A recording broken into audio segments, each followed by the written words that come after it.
Welcome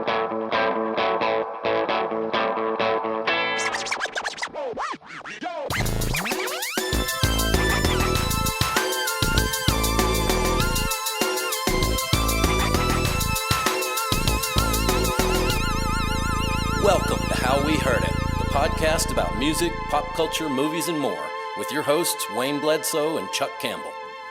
Your Honor, this is Chuck Campbell with Wayne Bledsoe and John Baker. I'm gonna guess that's an African. No. Some sort of no. Okay, I'm wrong. Oh, you're just gonna withdraw. You I just withdraw. shrunk in front of me. Well, it sounded like it could be something African. Your Honor, It's Tahitian.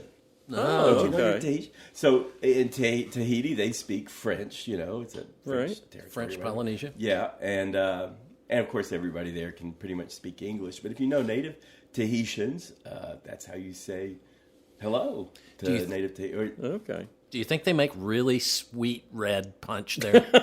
Like unbelievably sweet. Yeah, like rot your teeth fall out? out as soon as you take a drink. Because as a kid, I remember drinking Tahitian treat, and it turned everything it touched red. They still Yes. make it. Do they? Still make it. I've seen it Yeah, a couple I've seen years it. ago. But I wonder how. I mean, it was great when I Oh was a yeah, kid. that was juicy juice. I look at it now. Yeah, and I think just how awful would that be now? It's a whole lot like Hawaiian Punch. Okay. Except sweeter. Sweeter than so- Hawaiian Punch. And it may be a little carbonated, Yeah, I Yeah. think it is carbonated. Yeah. and Hawaiian Punch is not. Yeah. Well, Tahitian treat. Try it once. Your Honor. See what you think. If you drink too much, you will have to urine. Go ahead and book that appointment for the dentist.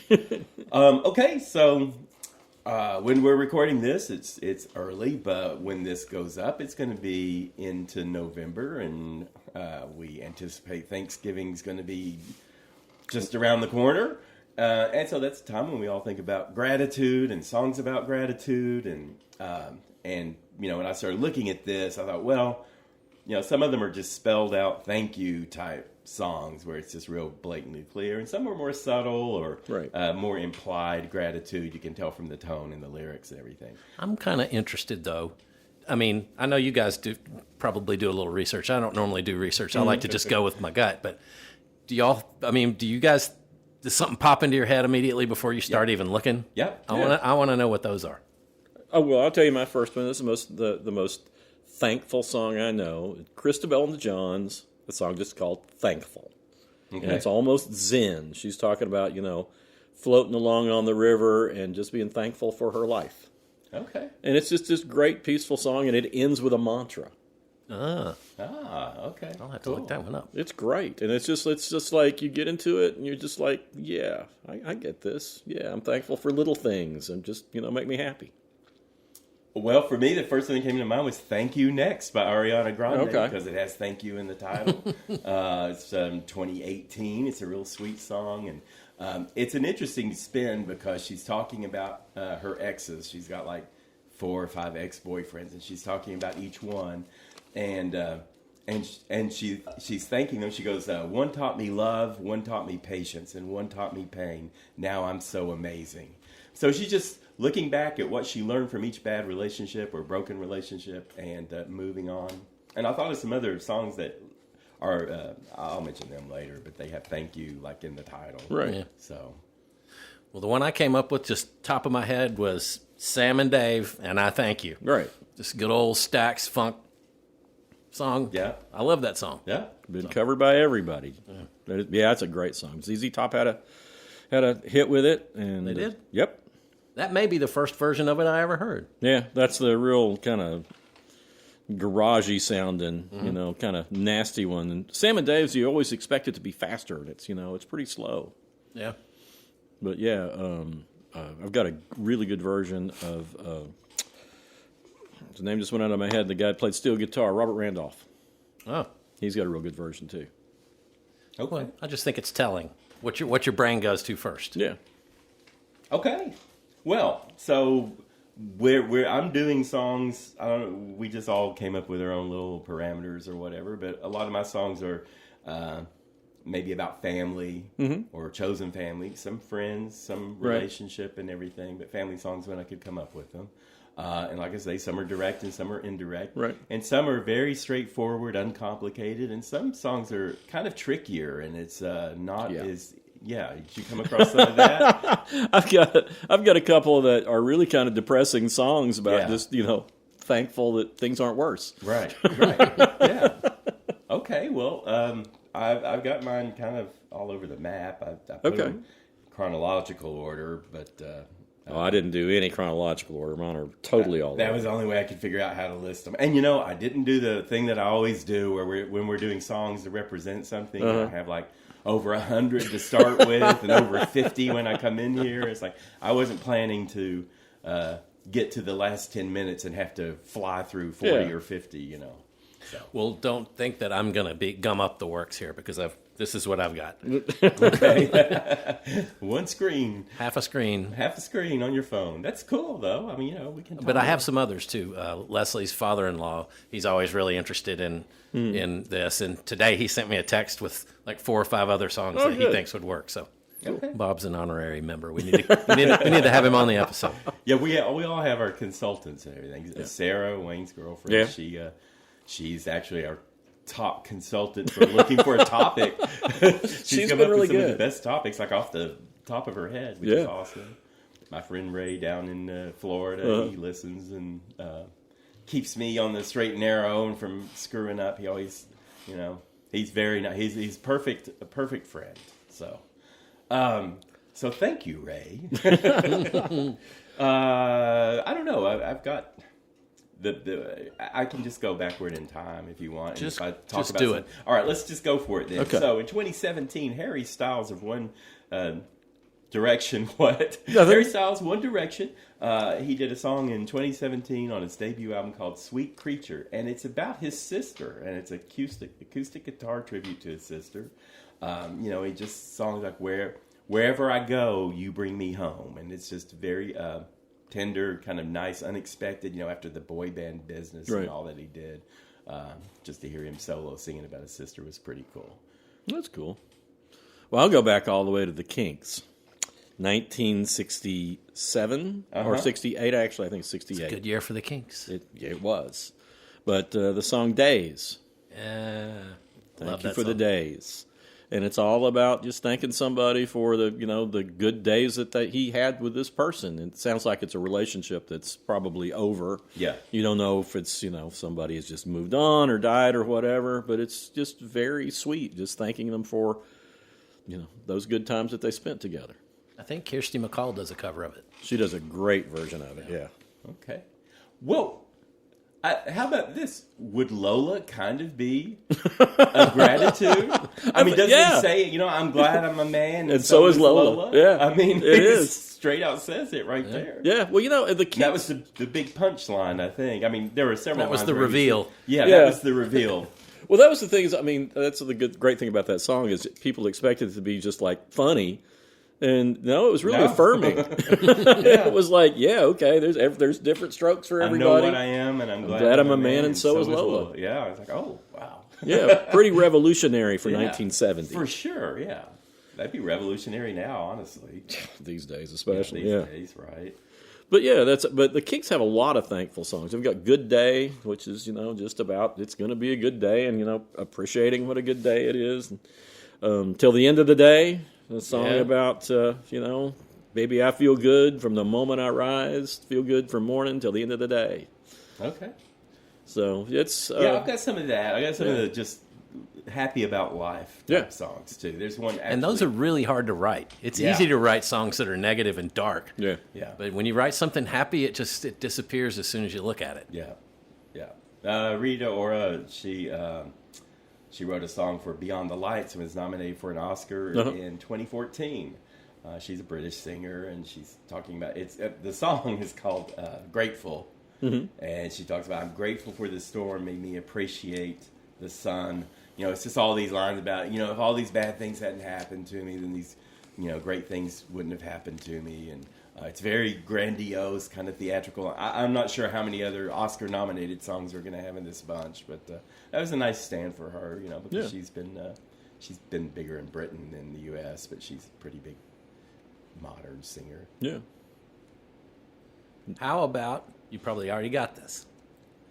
Thank you for letting me be Oh, myself. yeah. That's Yeah. one of the top ones. Yeah. And I love the way it's spelled. Yeah, it's all one word. The For letting me. mice elf, for letting me be a mice elf again. Yeah. Oh, and that's Sly and the Family Stone. Right. Very funky song, great song. Yeah, I Larry- just love the grind of it and There's a everything. great Sly documentary on, I want to say it's Netflix. I think it I is don't know. Netflix. I recommended it Yeah. months and months back, but it was really good. Yeah, that song's all about Larry Graham's bass. Yes, you it know. is. No one had Yeah, ever heard yeah. bass played like that. No, he slaps it like nobody was slapping it back then. No, he invented that. Yeah. Yeah. Well, and then there's kind of parallel sort of Gratitude by Earth, Wind, and Fire Yeah. from 75. That's just a great groove, too, you know. It's just like, so. Earth, Wind, and Fire had no shortage of great grooves. Right. That's true. I mean, it's kind of Kind of a their stock and presumption. trade. And that's one of those overall, both of those songs are like kind of overall kind of a things. The Sly and the Family Stone one, though, it's actually got some kind of conflicting lyrics in it or whatever. It's not just, what is it talking about? Some discord and chaos and all that. But anyway. Well, there's we began to wrestle. I can't remember. I mean, it's like some kind of confrontation, Yeah. but I can't remember. I just remember that bass. Yeah. It's all the bass. It's just like it just sounds so good. Yeah. But Sly and the Family Stone were a really pretty revolutionary band because they were not all black. They were multiracial. Right. They had a white drummer who was funky as hell. Yeah. And they were singing about, everyday people, talking about sing a little song, Did they do I'm Everyday People? Yeah. Okay. Yeah. Yeah, I mean, it's funny. I mean, poor Sly. I mean, he got so badly addicted to cocaine that that's what a lot of people think about him now. But his music, I mean, Sly and the Family Stone's music was really, really positive. Mm-hmm. Well, and before Sly and the Family Stone or any of that, he was a respected record producer. Yeah. Suit and tie kind of wearing guy. Yeah. Yeah. That you wouldn't expect. No, not at all. I've got Best Friend by Jason Mraz, which is a uncomplicated song about friendship and being grateful for a friend. We did lots of songs about friends like a few months ago, I think. Yeah. So I'm not going to dwell too much on friends, but we didn't mention him then. And, soft and laid back, kind of like he is. And he's got the lines, you've always known who I am. Thank you for all of your trust. Thank you for not giving up. So, just straightforward, nice laid back groove. So, Yeah. Jason Mraz. Oh, Well, I want to bring up Daryl Scott, the guy that did "You'll Never Leave Harlan Alive," which, if you ever watched the TV show Justified, they played that every season by somebody else. But he has a great song called "It's a Great Day to Be Alive," and I can't remember. I was about to look it up, and I didn't have time. But it's just a great song about how good it is to be alive and how happy he is. And he's just going over a list of the things that he's happy about. And it became a country hit for somebody else. I wish I could remember which one of the ones it was. But Losing respect for you, Wayne. well, that's the period of time where it was like, okay, I'm getting tired of country music, but that was one good hit that made it. Yeah. I got a similar theme song from 1983. It's called Measure Up by the Tom Tom Club. I don't remember that one. It's awesome. It came on the album after The Genius of Love. Oh, okay. I don't have that And one. it's, take a little measure, the measure of my heart. The shark could eat me, or I could eat the shark. And it's just got this real kind of sing-songy kind of ecstasy or Molly or what. It just feels, the whole song is just this joyful, tropical grooves and everything. And my favorite line in that is she's like talking about how great her life is and her boyfriend and everything in the world. And she goes, I smile so hard you can see all of my teeth. I said, that's great. If you smile so hard, that's one of my favorite lines. If you smile so hard you can see all of my teeth, that's pure Smiling happy. pretty hard. Yeah, that's Tom Tom Club. Measure Up, 1983. Well, how about stuff by the Beatles? In My Life. Oh, yeah. That's Great a good song, one. being thankful for the person that you're with. Thank You Girl, which I'm sure it's one of those things. It's like they go right down the notes. Thank you, girl, for loving me. I always thought that was so funny when I was a kid. Yeah, just go right down the scale. And then Also, Good Day Sunshine, which I think is pretty much a... Wow, I hadn't thought of that one. Yeah. How about It's Getting Better? Yeah, that's true. Couldn't get, and then John Lennon comes in and says, couldn't get any worse. That's the perfect, I think that's one of the perfect pairings of their two stances on music. Yeah. It's a perfect example of Paul's all sunshine and John's here to shoot the balloon down. Well, they do that in A Day in the Life, so, you know. Yeah. 2013, we're going to do a brother-sister song, Avicii with Dan Yeah. Kaminsky, Hey Brother. Yeah.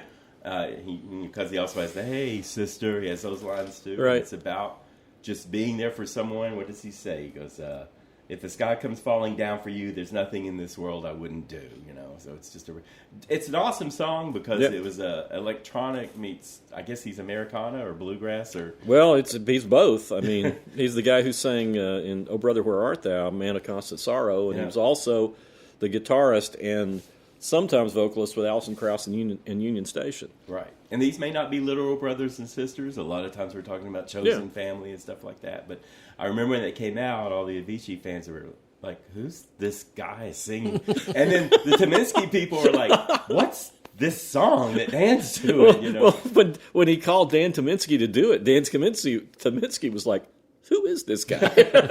Are you sure you got the right number? But yeah, I talked with Dan about it, and he was just totally surprised. Number one, he was surprised that Avicii knew who he was at all. Right.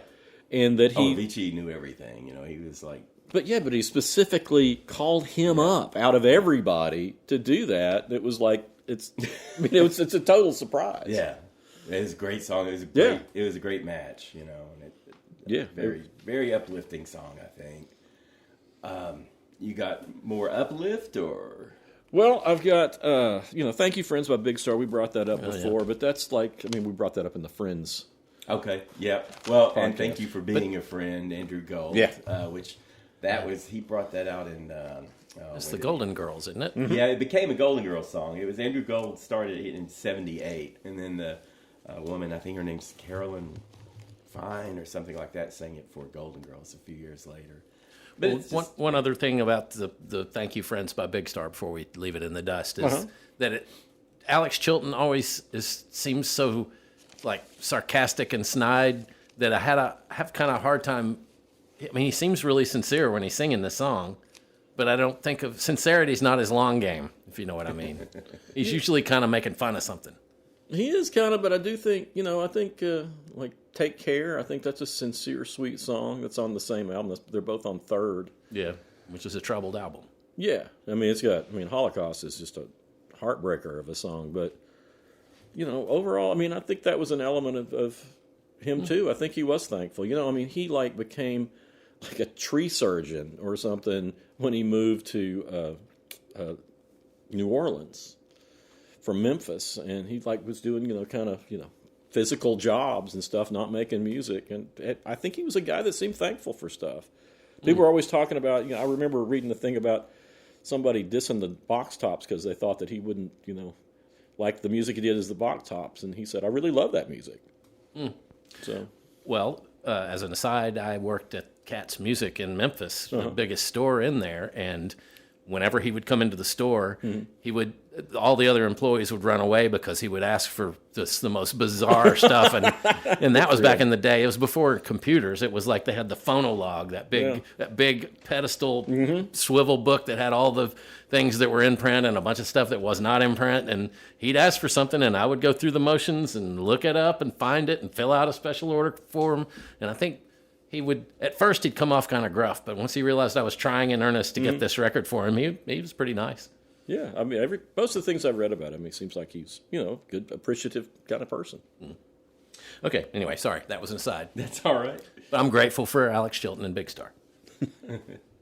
Another just general over-the-top thank you is Kind and Generous by Natalie Merchant. I'm sure you remember it because it starts with the na-na-na-na-na-na-na. Oh, yeah. And she's of 10,000 Maniacs, but this was a solo song for her. And she has that, I don't know how you keep on giving, and then at one point the song just becomes thank you, thank you, thank you. So very blissful thank you song. She's got that warm voice, although she would turn it to more acidic type songs, but that one was just a real, gold star kind of just sweet, happy song for thank yous. I've got more complicated ones. So. I'm just like, okay, let's knock out the easy, general, All right. straight up. Well, we're talking about positive ones. Taylor Swift's "The Best Day," which I think I brought that up before. That's the song that made me think, oh, she is something special. She's not just, another young teen country singer or whatever. Yeah. Because that's a song about appreciating a parent after she's had a bad day at school, taking her out and having a good day. Right. And, trying to make up for how lousy her school day has been with, the asshole kids that have been making fun of her or whatever. And it's like, it's really nice to hear a song directed toward a parent from a teenager, when she was still a teenager when she wrote it, Right. about how much they appreciate them. Right. Yeah. I mean, that's a rarity. Yeah, for sure.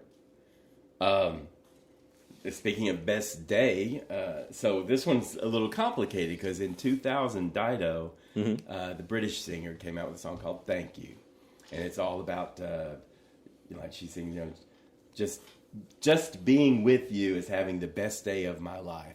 A few months later, that same year, Eminem sampled her singing "Thank You," this real sweet thing, and put it on Stan, which is totally just takes her words and turns them inside out and makes her sound like some kinds of obsessed. I mean, she was totally game for it and all that, but it just turned into like this really sweet, I just love being with you, and any day with you is the best day of my life, to a fan named Stan singing to Eminem, who's like obsessive and gonna kill, or Eminem's channeling this character. So anyway, it's taking a really positive song and putting it in the most sinister tone ever. And it was just a few months after she had released it as a single. I think she released it like in September, and then he released his in like November. So that was pretty cool. Yeah, it was cool I like for her. Made her a lot of money. Right. It's cool if she was game for it. Yeah, if he did it against her will. Yeah. She had a whole other song called "White Flag," which she was an obsessive ex-lover who's like, I'm never, that.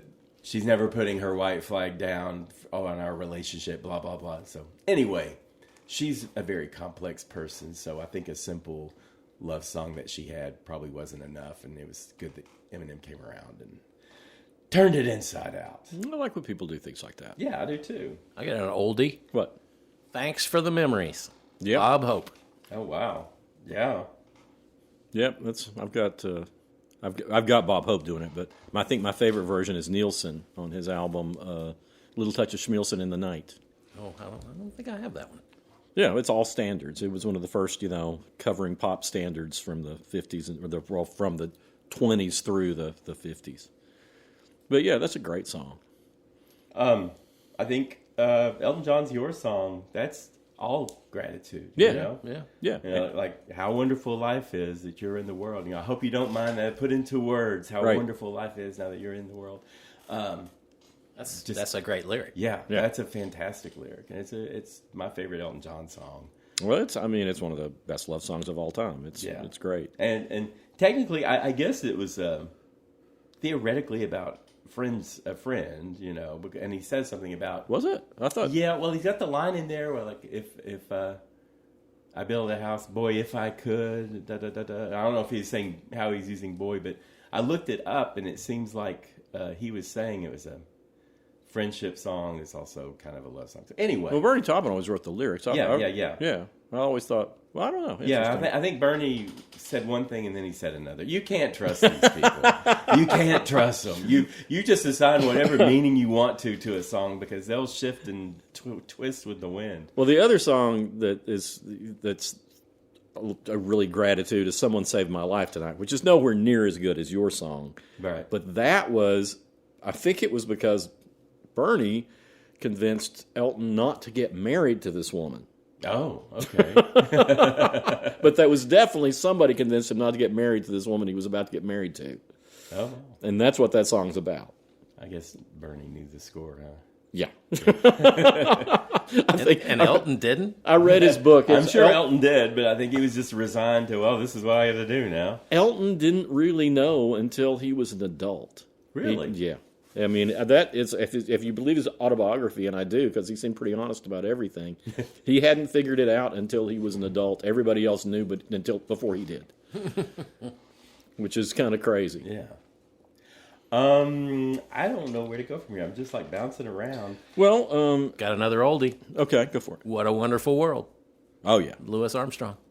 Yeah, and have you heard Joey Ramone's version of it? No. It's great. That song is a good song, holds up no matter what style you do it in. Yeah.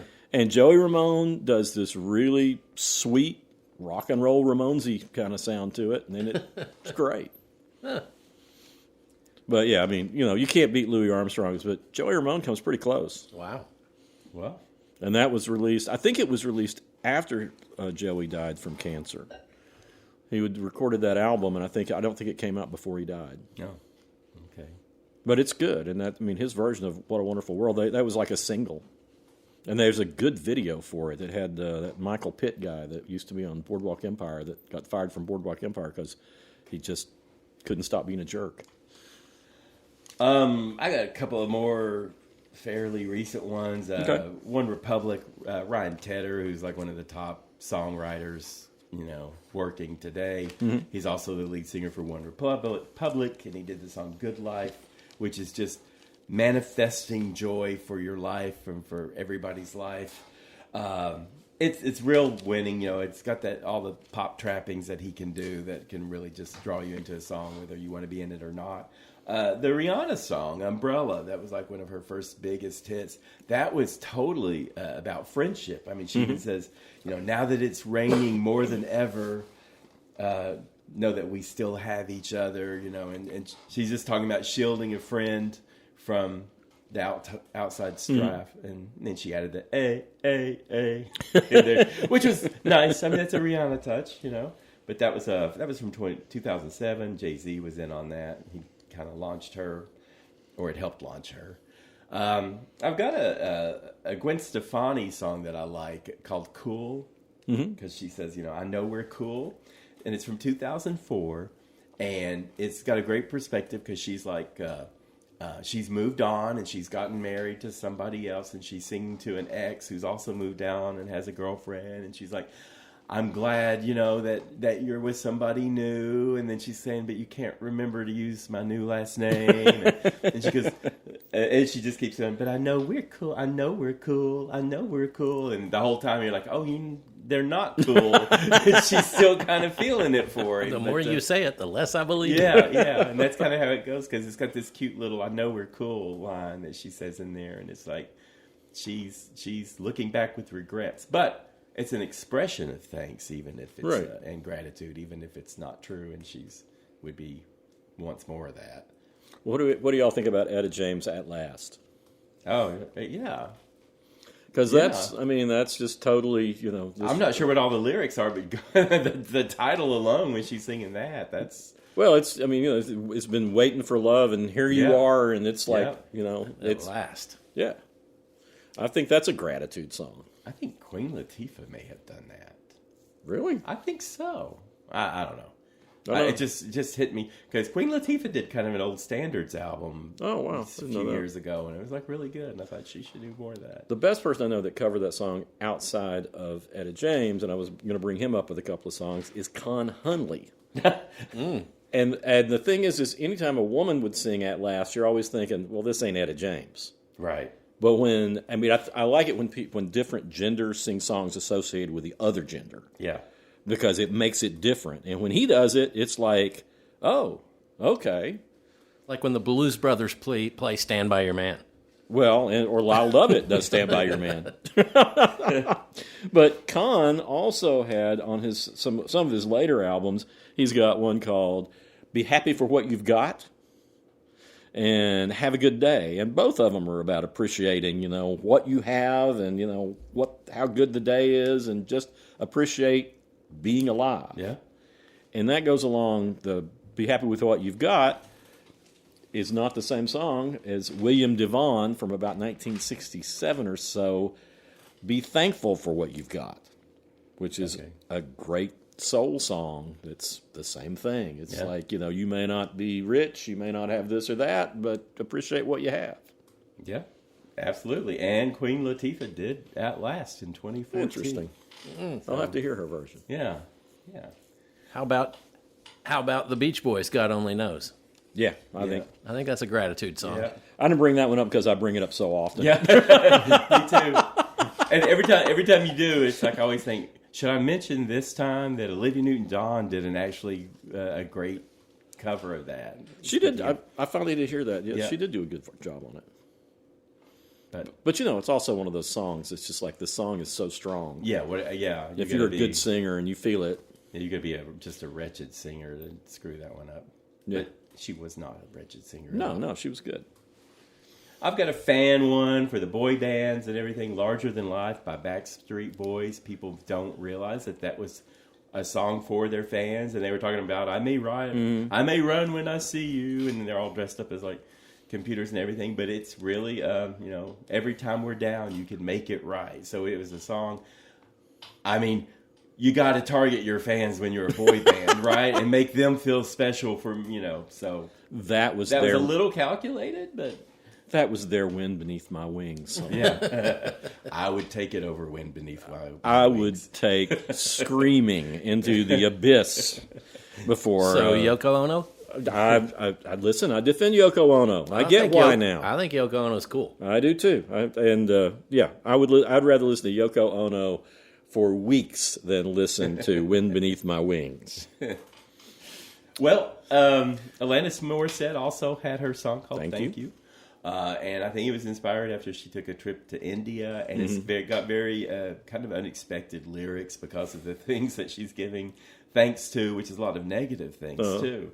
But and just like it's a very stark but very kind of moving song, and she's just talking about how to get her perspective right, and she does say thank you India, thank you this, thank you, through her list, but. She also has these scenarios. She goes, how about me not blaming you for everything? How about me enjoying the moment for once? Yeah. And it's like, and how about getting off these antibiotics? And it's like, what are we doing here in Atlantis? But when you listen all together and you realize it was a spiritual journey that she had taken, it's like, oh, wow, she's just putting it all in place. And it's got a very kind of delicate sort of arrangement. It's fantastic. I never got to interview her. Did you get to interview her? No, I didn't. No. Yeah, I bet she would have been a good one. She's still out there kicking around. Yeah. So. Well, okay, this is one. Cracker, Happy Birthday to Me. Yeah. he goes, that sounds sad. I mean, it's not. okay. It's like I'm feeling thankful for the small things today, and it's like the chorus is Happy Birthday to me, and to you. Oh, and you too, by the way. You can have one. Go for it. Yeah, and that's somebody like Alex Chilton. We were talking about Alex Chilton. David Lowery is like the most acerbic songwriter probably in the world. But that song is pretty much in earnest. He's just, feeling thankful about his birthday.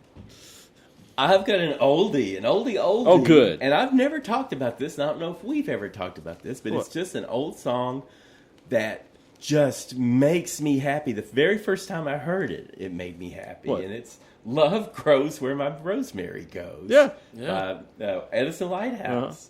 And I love the way he's characterizing her, and he's so crazy for her, and it's like I wrote some of these lyrics down because she ain't got no money, her clothes are kind of funny, her hair is kind of wild and free. And then later on he goes, she talks kind of lazy, and people say she's crazy, and her life's a mystery. But just like love, I like the rhyme scheme. Yeah, and it's got it's got a great rhythm, and I like his voice. That's Sunshine Pop. I know, and it's like is that bubblegum pop? It's bubblegum, but it's also Sunshine Pop. It's both. It falls into both. It's well executed, and I think that may be. I can't remember if that's Tony Burrows. I think he was in the band then. Well, that was the thing is he was like a studio singer. And they created all these different bands, and Edison Lighthouse is one of them. Yeah. Where it's just like it's a bunch of studio guys, and they create different bands and had these big hits. And I was tickled to death looking them up on YouTube, not to see them performing, for a camera in '70. There's a video of a kind of a crazy woman who's got wild and free hair and is dancing in a mini dress, and she's just doing these crazy moves, and it's like a 10 or 15-second bit, and it's just looped over and over and over. And it's just like this repetition of this girl throwing her hair around, and then this, mini skirt or mini dress, and to that song. I don't know. It's just everything about it is just happy and successful. And we've never talked about it, and it's an ancient song. Yeah, I love that song. I mean, Yeah. it's, like I said, it's more sunshine pop, but I can remember being a kid and hearing that come on the radio, and it's like, oh, it's just like this. It just feels good. Yeah. British band Edison Lighthouse. Yeah. Okay. Do you have like any family thank yous or anything like that? I've got some of those. Well, I've got before we leave that one more on the Just Appreciating Life. Okay. The Secret of Life by James Taylor Okay. is a really good one, and that's just What's the I don't know. That basically the secret of life is just appreciating what you got. Okay. The good things. Please don't say you can't be with the one you love the one you're with. No, we both hate that song, Chuck. That's a horrible song. But you made me hate it all the more. Yeah. Are we moving on to something else? Wait a minute. No. No. Itchy-Coo Park by the Small Faces. I mean, it's First use of phasing in a song, in a pop song. and it's it is about drugs, but it's about Thankful Being for grateful for having drugs. It's being in the park and being grateful for having these drugs that make you feel so good.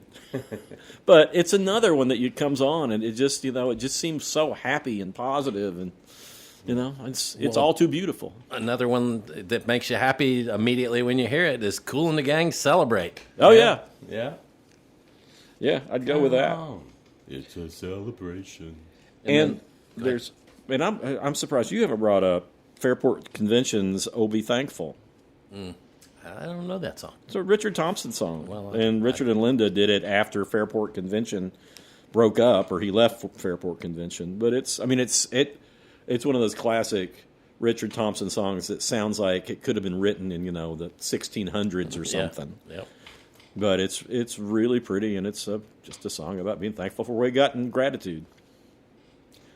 Well, the disco version song I'm throwing out is "We Are Family" by Sister Sledge. all That right. is such a winning song. You don't think Kool and the Gang is disco?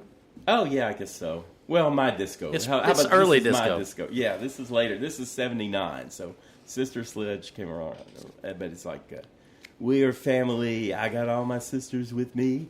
And I found the video. I'd never seen this video before, and it's the 4 Sledge sisters, and they're doing a little dance move, and they kind of step one way and step another way and kind of kick.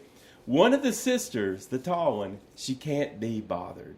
And she's standing in the back. You got 2 in front, 2 in the back. So you got 3 girls going back and forth and doing a little kick and she's just standing there swinging her arms and not even moving her feet. And I thought, in 1970, she's like, I'm not doing this. And so I guess Videos are nobody's going to go for yeah, videos. no one's ever going to see this. Why are we doing this? But she just swinging her arms around. It just tickled me because the other 3 all had similar haircuts and everything. She had like a short haircut. She just looked like she was going to stand out from the sisters. So I know which sister is the least popular. But I enjoyed that. Well, I hope they all got It's a along good with song. each other. I mean, it's just like a good. I think I saw it.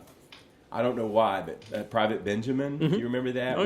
Oh, When all the girls in the barracks, Goldie Hawn and all of her buddies had done something, and they go into the barracks and they're all celebrating some trick that they had pulled or whatever. They start dancing, and the sergeant, the guy, Right. he comes in and he's dancing with them, and they're all dancing and singing, and then Eileen Brennan comes in and shuts it down. But anyway, that was like one of the best versions I've seen of that song in a film because they were just all so fest, all these women in the army celebrating.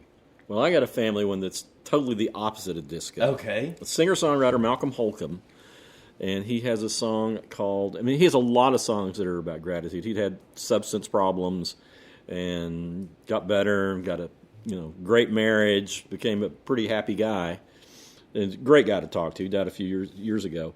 But he has a song called Early Morning, and it just recounts what it was like being a little kid, growing up in the country in North Carolina, and his grandfather and him going out down the road and doing chores, and then giving him, his grandfather probably started him on liquor early because he gave him something to calm his nerves. But it's just one of the sweetest songs you'll ever hear, and it really does get what it feels like growing up in the country. I mean, Right. he and I were about the same age. Right. And, in the 60s when, things were still kind of rural and, Yeah. it was, you just kind of had your family there. You didn't have a whole lot of other entertainment. Oh, yeah. You didn't have neighborhood kids to play with? Yeah, I didn't. I grew up on like 14 acres. And Really? my Wow. next door neighbor was bigger and became a wrestling champion and used to whoop my ass all the time. But he's a good guy. Except for the ass whooping. Well, I deserved it back then. Oh, what were you like as a kid that would make you deserve anything? I was a brat. I was terrible. you really? Yeah, I was. I look back and think, why did anybody like me? I always had friends, but I was kind of a jerk. Oh, wow. Felt like it. I can't picture that. No, I can't picture that either, I mean, I don't think I was a jerk, but I could picture me being a jerk compared to you. I definitely think I would have been a bigger jerk than you, Yeah, I don't know. I mean, it's you grow up. I'm glad. Yeah. Okay. Well, I'm glad I met you as an adult. You probably would have liked me in high school anyway. We would have gotten along. You think so? Oh, yeah. Okay. Yeah, I think so. I was running with the mean girls, Well, I probably would have thought that was just funny. It was. It was a lot of fun. I can't believe nobody has brought up I can believe you haven't because I know you hate this band. But you too, Beautiful Day. It's a beautiful day. Oh, yeah, I was going to bring that one up next. Oh, Sean. you too, yeah. I mean, it's an explosion of happiness about a beautiful day. Sarah said, I bet John brings that up. Did she? She nailed it. That one and it was the Celine Dion she thought you would bring up. Shoot. She has a thing. I don't know any Celine Dion, so that would be impossible. She has some, it may be Grateful or yeah. I think it's great. Yeah, I know she's got one. Oh, I can't remember which one it was now, but I'm not a anyway. big Celine fan, really. She always predicts what people are going to bring up. Well, I have one that you wouldn't expect, and I love this song. Okay. It's by kind of an alt rock band of the '90s, Sun 60. Yeah, I remember them. Okay, lead singer was Joan Jones, and its song is called "Come On and Kiss Me." And I love the energy of it and the frustration she feels because there's someone that she's made a move on, and they're not kissing her, and she's trying to be nice and play by the rules and everything, and she's talking about, got back into town, and, you told me you were cooking for me under the stars, and she goes, anyway, she's just edgy, because she wants to be kissed and everything, and she goes, if I was missing out on something you were giving, seems you were cooking and just wanted to be there. Thank you. But then later on, she goes, "Come on and kiss me. I made the first move." And it's just it's very California. Very. I think they've got the videos like them on the beach. And just this impatient woman who's ready to be kissed and not just have some dinner, but thank you for the dinner.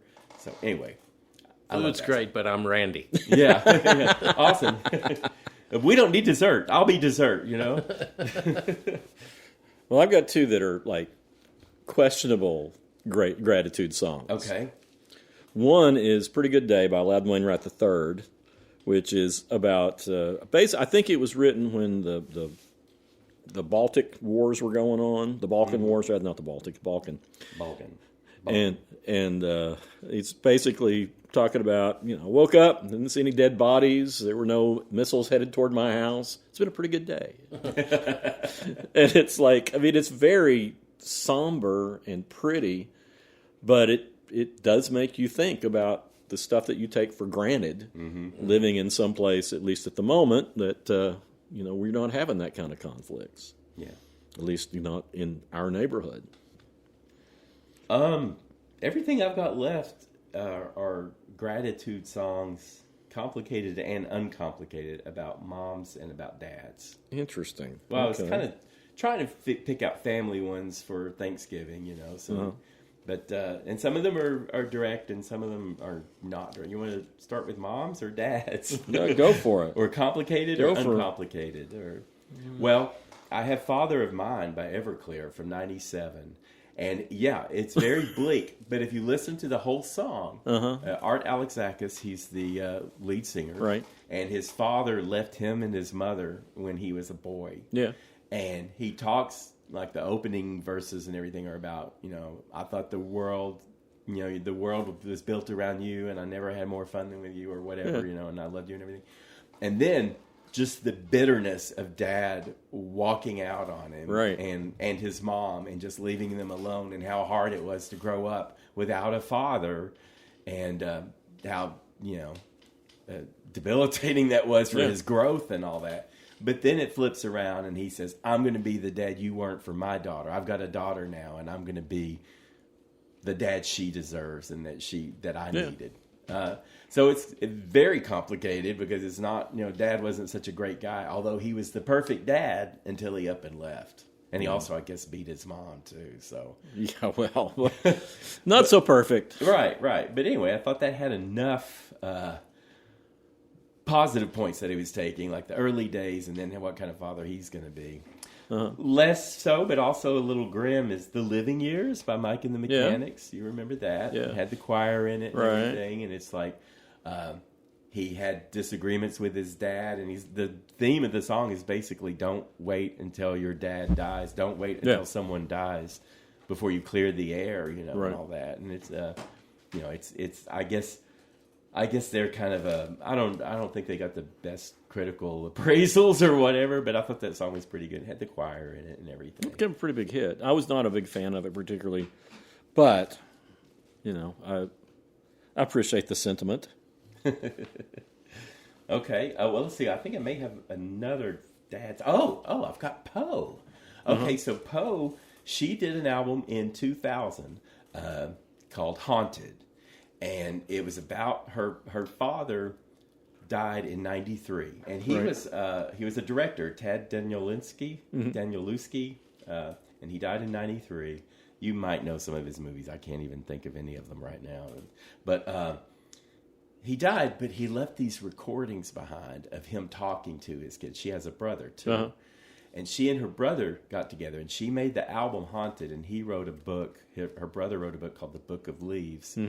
And it's kind of a fictional interweaving of their lives with their dad and the recordings that their dad made that they hadn't heard before and they didn't hear until they were adults. So the album Haunted by Poe, it's all acting out and everything. There are a lot of like real, rocker songs and everything. And like one song's called Not a Virgin. And she goes, "I'm not a virgin anymore. Just thought you should know." That's kind of how it starts. But, and then she's haunted, and she's weaving her brother's book into it. Like there's something called the 5.5 minute hallway, which is a hallway. The longer you walk down it, the longer it becomes and all this stuff. But the very last song, it's totally a tribute to her dad. And it's all kind of about her dad. It's called If You Were Here. And she takes snippets of his dialogue and him talking to her. And she's interacting with them. And it's really cool, And so there's a little girl voice in it, too, which is like her little girl version and everything. And it ends with her just whispering, "I love you," and letting go. And that's what she's saying. I can let you go now. And it's cool because that's actually her dad, who's been dead for 5 or 6 years at that point. And using that to tell a story and letting go of someone who died too young. Yeah. Huh. But there's definitely, it's grateful at the end. Okay. as spicy and spiky as the album was before then, at the end it was like definitely about her dad, not about the book anymore, and definitely not acting out. So. And it's just real moving to hear that last song. Huh. Again, that was from 2000. We need to do a whole thing on, when it's closer to Father's Day or Mother's Day, do songs. Because, I have tons of songs about fathers and mothers. Okay. Well, I got moms, too. If you want moms. I got to do... I've been pointedly not talking about people I talk about all the time, but I've got to mention the Spice Girls' mama. You don't bring up the Spice Girls that often. You don't bring it off. No, I don't think the ones that I always bring up. I'm not talking about a single one of them today. Not a single one. Oh, okay. But the Spice Girls, that's probably the one I've brought up more than any of these things I talked about. Okay. But Mama, it came out in 1996 at the height of their, or the peak of their fame and all. And Mama is just a beautiful song. It's a beautiful arrangement. They've got strings and everything. And 80% of the Spice Girls were really good singers. You know, the one that wasn't. And they're talking about their moms, and they're talking about, growing up with their moms and how tough moms could be on them and everything. Mm-hmm. And it's just loving, and the video is loving, and their harmonies are beautiful, and the arrangement's beautiful. It's an actual, it's nothing like Wannabe or any of those other crazy songs. It's all about mom and their moms. Right. And to hear a band whose fans are mostly girls, yeah. An all-woman band whose fans are girls singing about their mom, it just kind of brings everything full circle. And it's a pretty song. Huh. But then I have more complicated ones. Oh no, I don't. Well, I've got Boys to Men. They have a song called "A Song for Mama," right? And it's cheesy lyrics and all that stuff, and it's stuff like "You'll always be my girl" and all that. They can get away with that because they have those harmonies, because they're such great vocalists that can just marry their vocals, and they can sing, a phone book, and it would sound wonderful. So that's that. And am I down to Mother Mother? I can't believe you're bringing up Mother on it when this is about gratitude and thankfulness. You don't remember the whole song, though. Let me talk about this song, Mother by Tracy Bonham. Right. From 1996. It's one of the most angry songs to ever be on the radio. Only part of it. Okay, so the song, it has like 3 parts. Right. And then it resets, and it has those same 3 parts again. The first part, which is part 1 and part 4 technically, it's an acoustic thing, and she's just making these niceties. Mother, just calling to check in, how are things. There's a little tension in it, but I think it's even acoustic guitar. But, she's saying, what is it, like, checking, how's Dad doing? Everything's great. My life is wonderful. Just having the exchange of pleasantries that you do, the conversational pleasantries that you do with your mom. And then it rocks up, and it gets to the angry part, for part 2. And it's like, did you think I'd keep hiking up my skirt? Did you think I'd chew tobacco? And, kind of like fighting back at her, getting mad. And then it ramps up to the level where she's just going, let me get it. She goes, wait a minute. Okay. I'm hungry. I'm dirty. I'm losing my mind. Everything's fine. I'm freezing. I'm starving. I'm bleeding to death. Everything's fine. I don't think it's really fine, Chuck. No, but that's the whole point. But then it resets, and she does the acoustic part again, and it's like, Mom, my job's going great, blah, blah, blah. And then she goes back up to, did you think I could do this? Did you think I could do that? And then back to the chorus of it's just like that choppy, that I'm dirty, I'm bleeding to death, everything's like. But don't you remember how that song ends? It's the best ending in the world. Okay, tell me. Come on now. Okay, so she does that. She goes, I'm hungry, I'm dirty, I'm losing my mind, everything's fine, I'm freezing, I'm starving, I'm bleeding to death, everything's fine. I miss you, I love you. And the song ends. You forgot the end of the song. I don't think that's No, it's perfect. This song is the kind of relationship, I don't know about you, but a lot of people have with their moms. It's like you want to make them feel comfortable and all of that, and then you get mad and you vent. You vent to your mom, you complain about things, and you kind of blame her for some of it and all that.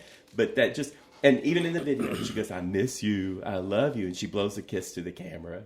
Okay. So I haven't seen the video, so. Yeah. Oh, you should see the video. She's bleeding to death and losing her mind. Well, that ending does not make up for the anger to me. It's just like it doesn't change the tone enough. It encapsulates a lot of, like Spice Girls and Boys to Men may be singing about mom's the best thing ever. Tracy Bonham's got a realistic, this is the person that raised you and bothered you and got under your skin and pissed you off all the time, but you can vent to them about other things, and at the end, you miss them and you love them. I miss you. I love you. Well, it sounds like a fully actualized relationship. Yeah. It can cover the wide spectrum of different responses. I think so, and I just think it's one of my favorite endings to a song because of how it just pivots all the way back to Anyway.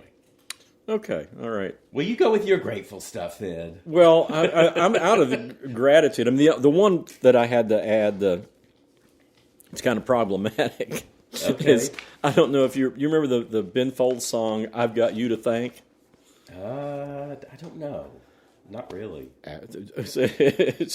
The song starts off with just something as the drugs or the buzz was wearing off. And it goes from that, it goes into like a picture of these young people who have just gotten married, and the whole family is like, okay, they're having a big party and it's all light, and by the end of it, it's like they got married too young and they're going to divorce. But the chorus is, I've got you to thank for this.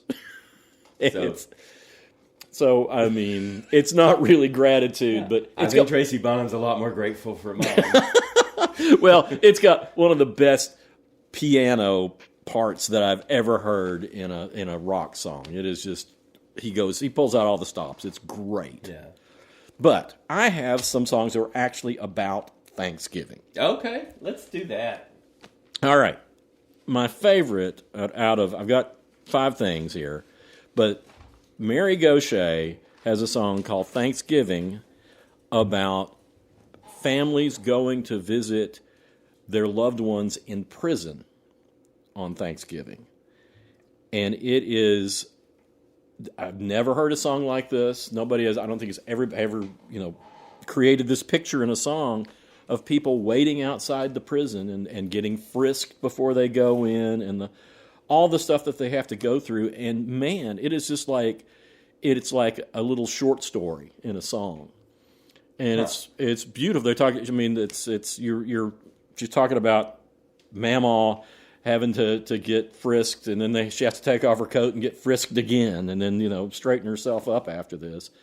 Man, it is a killer song. Is it like, it's not humorous at all. Or it's just like matter reporting. of fact, or? Yeah, it's just like, here is a picture of something you haven't thought about, you've not seen, and she creates this for you, and you see what it's like. Do you know? Doesn't say. Oh, wow. It's just some loved one in prison, and they're watching all the families. And she talks about how they have to get there so many hours early, and it doesn't matter how far you've come from. If you're not there at the right time, you're not going to get in. Huh. And it's just this really sweet, pretty song about a topic that I'd never considered, and I don't think most people do. She's great at that. She's got a Christmas song called Christmas in Paradise about homeless people celebrating Christmas. Wow. But she is a phenomenal songwriter. Right. I know you're a big fan. Yeah. And that one kills you. And then there's Loudon Wainwright, another Loudon Wainwright song called Thanksgiving. And my favorite line in it is, on this auspicious occasion, this family dinner, if I get into an argument with a loved one, Lord, please make me the winner. and it's very, very quiet and subdued, but man, he hits all the bases on what it's like to have Thanksgiving dinner with a family that doesn't all agree, and right. And it's a great little picture of Thanksgiving. And then Ray Davies from the Kinks, in one of his solo albums, he has a song called Thanksgiving Day. And of course, he's British, where they don't celebrate Thanksgiving. And it's interesting hearing his perspective, because you can tell he's very charmed by this holiday where everybody gets together. And I mean, it's my favorite holiday. Mm-hmm. And Thanksgiving is. Yeah. Okay. And just the whole idea that, you don't have to exchange presents. There's not any sort of stress over that. It's everybody brings something to eat. Right.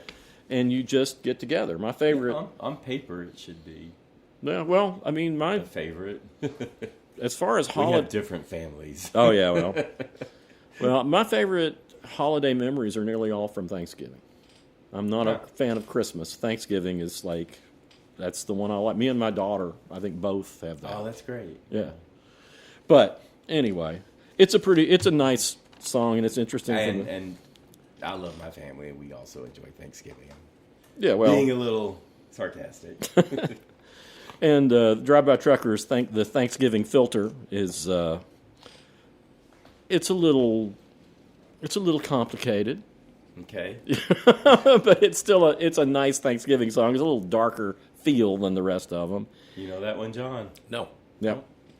And then there is the traditional Thanksgiving favorite, Alice's Restaurant, which everyone should listen to on Thanksgiving. Who? did that? Arlo Arlo Guthrie. Guthrie. Oh, Arlo Guthrie. Okay. Because it's a long recitation. It's like 17 minutes, maybe 20 minutes. I can't remember how long it actually lasts. Just storytelling. Yeah, he has a little song about the restaurant, which is a jingle he made for a real restaurant. Mm-hmm. And it's the story of how he celebrated Thanksgiving with his friends Alice and Ray at the converted church. And they had like half a ton of garbage, and they had to get rid of the garbage somehow. So they thought as a good gesture, they would take off the garbage and they dump it down the side of a hill, and then they get arrested for littering. And then it goes into him. What happens in the jailhouse? Well, it's not the jailhouse so much. It's they go through the trial, which is really funny, and then he gets his draft notice, and then he has to explain himself for his felony. Is there any reason why you cannot serve in the Army? Yeah, and he's trying his best to stay out of, not get drafted, so he's, jumping up and down. But when he's sitting there on the bench with the other criminals, and they say, what are you in for? And he said, littering, and they all moved away from me on the bench and creating a nuisance, and they all came back. Yeah, he's sitting on the bench with the father stabbers and the mother rapers. And father stabbers. Father rapers. And the mother stabbers, yeah. But anyway, it became a traditional thing to listen to because of FM radio. They started playing it every Thanksgiving. When did it come out? 1968, I think. Okay. And 67 or 68. But it became an FM radio tradition to play it every Thanksgiving, and I try to play it ever since then because it's just a great story and it's so much fun. And the movie's pretty good, too. Oh. They made a movie of it. Arthur Okay. Penn, the director, the same guy who did Bonnie and Clyde, made a movie of it. Okay. And Arlo plays Arlo. Okay. That's good. Is that a wrap? That's all. That's all I got. That's all I got. All right. Well, All right. you want to do recommendations then? Okay. I'll start with Wayward, which is on Netflix, which is a new. It's hard to describe exactly what it is. I guess you'd consider it a mystery drama about a school for wayward teenagers, and it's created by Mae Martin, a stand-up comedian, and I had to look up before we started to find out because in the show, Mae Martin plays a trans male. Right. And he and his wife have moved back to the little town where she grew up and went to this school called Tall Pines for wayward. And it's for wayward children. Mm-hmm. And Toni Collette plays Toni Collette. Oh, she plays. I love her. The head of this school, who created this school and has written books, and it is just getting. I think we're 4 or 5 episodes in, and it's just getting more and more sinister and better. And Mae Martin is really, really likable as this character. She's a cop, or they're a cop. It's hard because I'm going to keep going back and forth because. Well, I know Mae Martin as a comedian and cis woman. Right. So, and I don't know if Mae Martin is a trans man or let's just go with they, them, non-binary. Non-binary is Right. what Mae Martin identifies as. Right. So Mae Martin is they, them, but the character is he. Okay. So this is one of those shows where you think you know what it's about, but it starts getting more complicated as time goes on, and there's fairly early on you feel like a Stepford Wives kind of vibe to it, and all sorts of things. And I have no idea what is going to happen, but it's going to be sinister. And I'm enjoying it a lot. Okay. And what do you say? It's on Netflix? It's on Netflix. Okay. I want to recommend a show I just found on PBS. What's that? It's from the Masterpiece series, and it's called The Gold. And it's a British crime procedural, and it's from, let's see, where is it from? Well, it's not that old. 2023. Okay. And it's based on a real story about a gang of a group of guys that were going to break into the vault at a currency exchange right next to Heathrow Airport. because that place routinely handled large foreign currency, large volumes of foreign currency, and they obviously had some kind of inside information because they knew exactly the guards. They knew exactly who of the guards had the codes to get into the inner vaults. Did you say Heathrow or Gatwick? I think it's Heathrow. Okay, all right. And what they didn't realize was that vault was also, just for that one day, holding like 26 million pounds worth of bullion gold. Oh. And they just happened to break in on that day, and they took it with them. And it's like such a huge, they don't know what they're going to do with this gold, but I mean, it's like everybody in the world is looking for them. It stars Hugh Bonneville, who was the Lord Grantham from Downton Abbey. Okay. And he's the head prosecutor, but then there's two younger guys. It's a man and a woman who were assigned to this sort of misfits squad, but they got this case. But then Hugh Grantham is a higher up, and he comes and takes it, and they think that he's going to take it away from them, but he actually learns to like them, and So I've just seen one episode, but it's really well done. Okay. Cool. And you say it's on PBS? It's on PBS. How long a series is it? Do you know how many pieces? Looks like there's. It's 2023 is when it started, and it's still going. Still going. So okay. at least 2 seasons. Wow. Okay. Cool. I'm going to recommend One Battle After Another. Oh, good.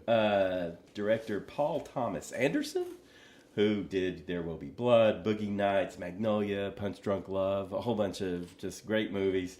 It stars Leonardo DiCaprio as Bob, and it's got like when I went to see it, it's in theaters now. It may not be by the time this goes up, although it's doing well.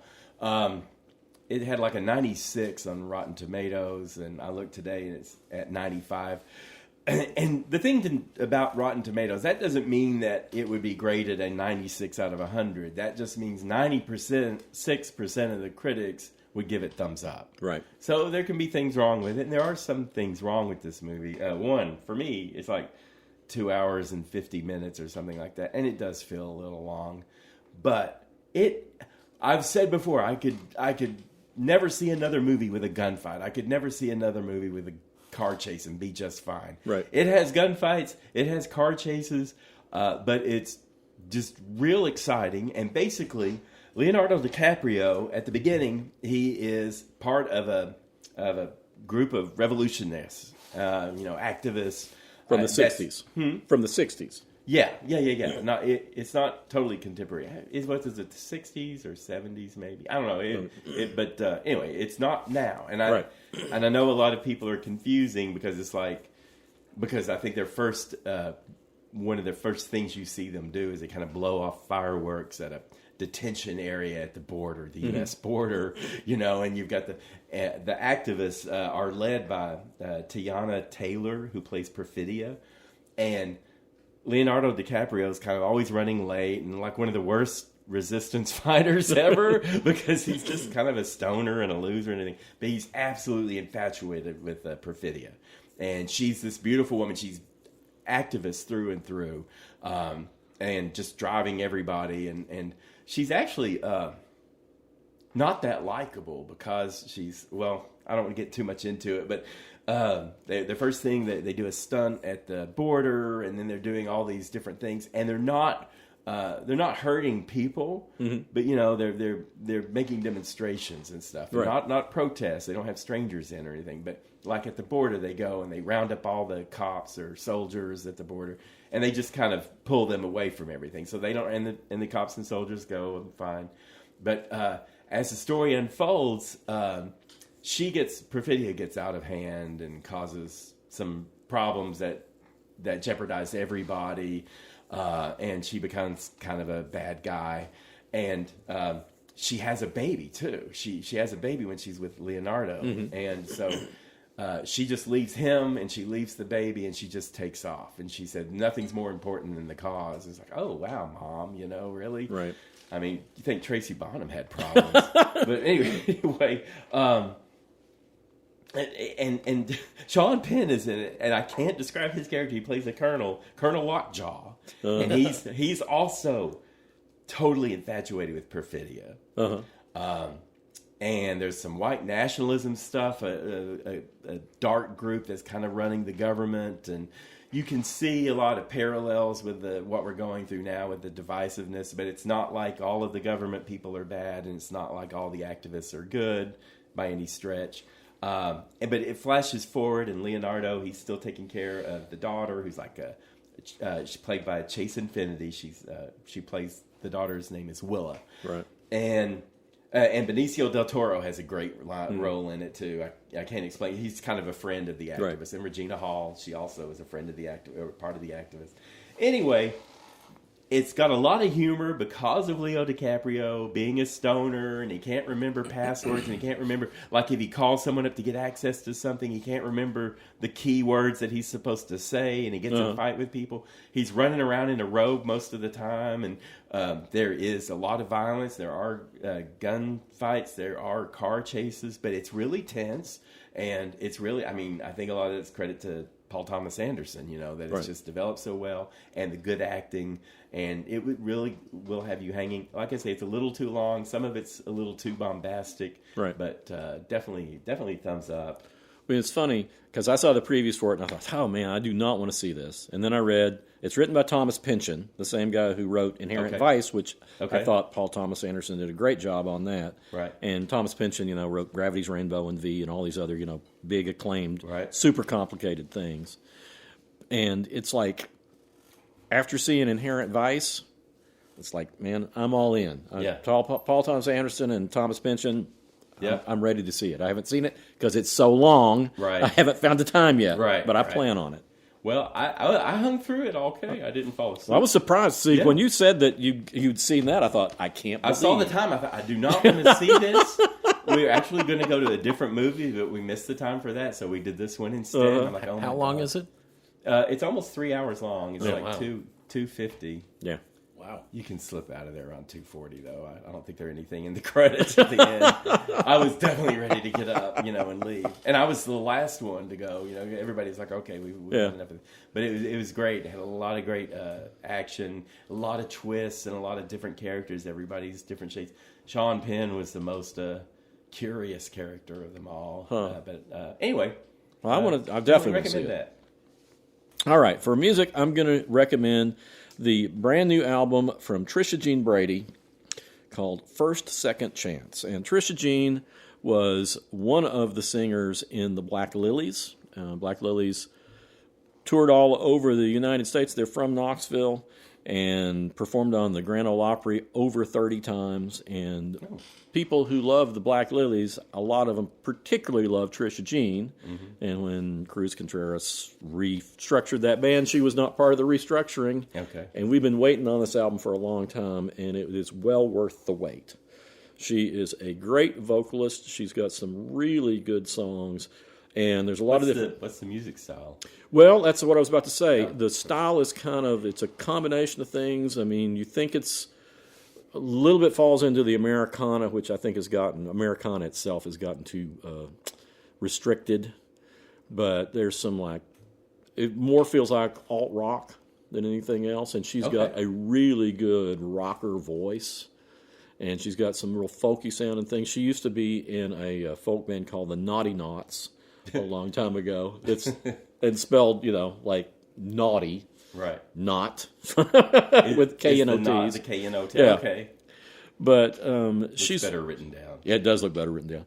But she's a great singer. She's a good songwriter, and I'm not disappointed in this in the least. And I've been waiting on it for a long time. So Trisha Jean Brady, and Trisha is spelled Trisha, and Jean is Gene. Good grief! Yeah, what's this album called? It's called First Second Chance, and she also drew the cover, so it's kind of like that too. All right. Well, I have recommended this band before, but they just released their newest record last week, and it is their 14th album. They've been a band for 35 years. Same four guys. They're from Halifax, Canada, but they base out of Toronto now. And the band is Sloan, Okay. And their new record is called Based on the Bestseller. And they all four write, they all four sing, they swap instruments whenever the person's whose song they're doing, that person's out front. It's really good beatly power pop. I just think they're incapable of writing a bad song. They're just they all have very distinct, different voices. My wife and I are fans. We've traveled all over the country to see them before, and Did you say 35 years? 35. They formed in 1991, so 34 years. Okay. But same four guys. It's a very democratic band. They're super friendly. I've met three of them. Oh, those Canadians. Yeah.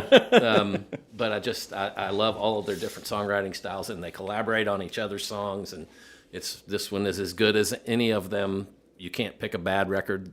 Cool. Their very first record, they were signed by Geffen Records right when Nirvana got signed, and Geffen wanted them to be Canada's Nirvana, and got them all distorted and fuzzed out, and it really wasn't their thing. Yeah. And so they recorded their second record, which had much more pop and Beatles and Kinks influences, and Geffen didn't like it and asked them to re-record it, and they said no. So Geffen put it out, but they didn't give them any record support, and they lost their label, and everybody thought they were going to break up, and they came up with another album called One Chord to Another that was independent, and it just skyrocketed their career and got them signed all over again, and they're a great band. But it's called Based on a Bestseller by Sloan. Cool. Okay. Sloan. Okay, so as I said, we're recording this early for... Sorry. Oh, no.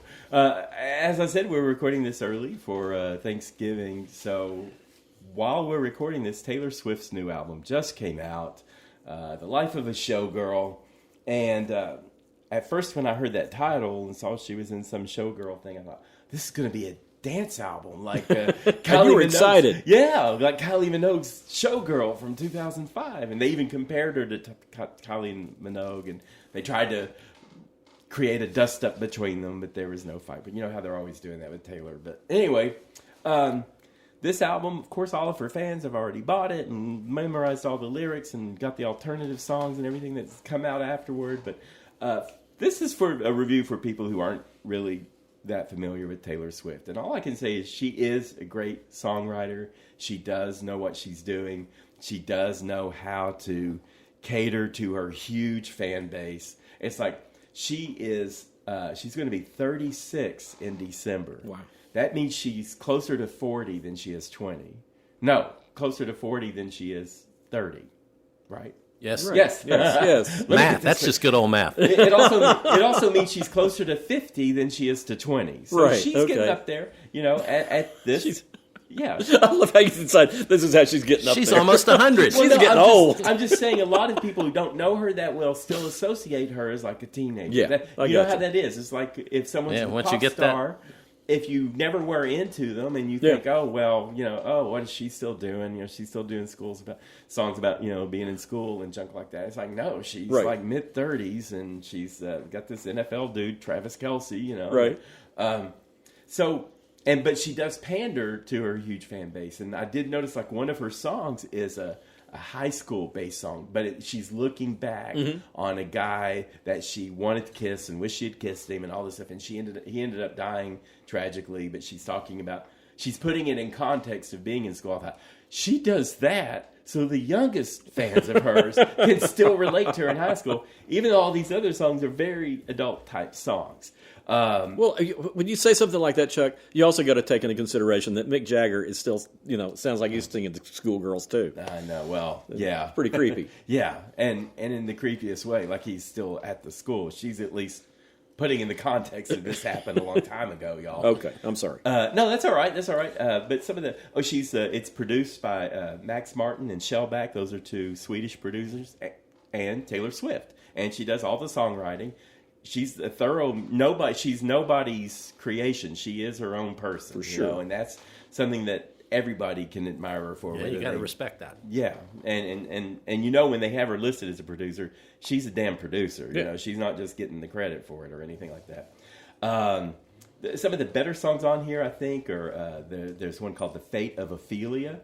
It's got a really great kind of fresh sound to it and everything, and measured optimism, I think, underlines the song, because it's not, Ophelia was the character who died tragically in Hamlet, but she said she's being rescued by from the fate of Ophelia by somebody, maybe Travis. She's got one talking about social media and how it's created a lack of apathy. Mm-hmm. It's created apathy. A culture of apathy has been fostered by social media. That's called Eldest Daughter. She has one that's kind of I guess Charlie XCX is her rival of the moment. And I won't go into it. Basically, the two of them both dated guys from the 1975. And Charlie XCX married the drummer, whose name flew out of my mind. Oh, George Daniel. And Taylor dated the frontman, Matty Healy. Mm-hmm. Anyway, that's kind of stirred up some problems with him. But what she's talking about is the people who talk bad about her and everything. And this time, it's a woman. She's kind of like saying, well, that's actually romantic. As much time you spend obsessing about me and thinking about me, it's actually kind of romantic, So she's kind of saying, you just love me. You love me if you're talking about me, which I think is a good way to put that. She's got she kind of has a Sabrina Carpenter moment. She does a song called Wood. And and that's what she's talking about. She says, his love was the key that opened up my thighs. And then she talks about the redwood tree, it ain't hard to see. So that's kind of unexpected, kind of spicy for Taylor there. She's known for dick jokes. Yeah. She's got F words and stuff like that going on, so she's catching up with the younger women who are much filthier than she is. There's another song called Canceled, and how she identifies with other women or other friends. Her friends all have the same kinds of scars she does. And the title track is a duet with Sabrina Carpenter, and she gives Sabrina Carpenter writing credit for that, so it's by the two of them and not just her. And I know you don't care about Sabrina Carpenter's song, and it's not even one of the better songs. And what I'm saying is, this isn't even the most cohesive album she's done. It's not her best album, but for her, even just knocking out an album and that's not even cohesive, it's still like amazing because of what all she knows and how she knows to put it together. And her fans are lucky to have an artist who really does cater to them, because she's not pandering to them, but she's like bringing them along on her life journey, and she's just getting more and more fans. And she has more fans than anybody. This could be another Grammy nominee, maybe not, because it's not as structurally thematic tied together as it's just more a collection of songs. It'll be nominated for a Grammy. Probably, sure. There's no doubt. Yeah, I don't think Beyonce can win this time because I don't think she has anything. But anyway, and the whole life of a showgirl, she's just saying, that being someone who lives, having to perform for others all the time. So, anyway, I do recommend it. If you don't know her, you ought to listen to her now and then just to kind of know what she's about, because she's a good artist. And maybe she's not for you, but she's a great artist. And just because she's the most popular thing out there doesn't mean you have to be cool and hate her. Right, exactly. That's just kind of basic, honestly. Liking her is less basic than hating her. Right. Because hating her is just such an easy thing to do without knowing her at all and knowing anything about her, just dismissing her. It's like, that's base, Yeah, but, I would recommend, if you were just going to listen to one song, you would listen to The Fate of Ophelia, because it's got a good structure, kind of a fresh sound to it. Cool.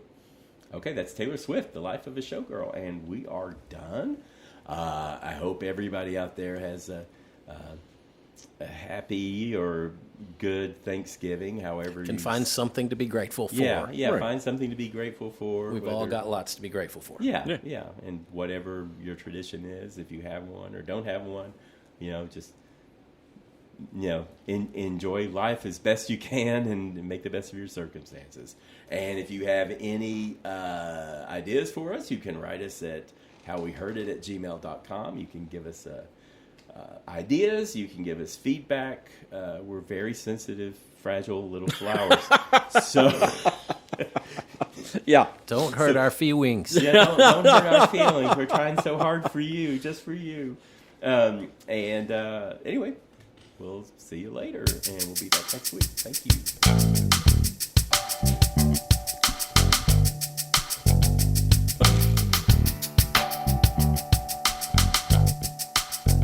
You've been listening to How We Heard It. Chuck Campbell and Wayne Bledsoe, a podcast about music, movies, art, culture, whatever it is that's on their mind. How We Heard It was recorded at the Arbor Studio in Knoxville, Tennessee by me, John Baker. How We Heard It is a Cozy Planet production. If listening to this podcast has given you a burning sensation, then we recommend you sit in a hot tub until your symptoms fade away. If you'd like to reach out to Chuck or Wayne or even me, you can send an email to howweheardit@gmail.com. So thank you for listening, and come on back and we'll have another episode for you next week.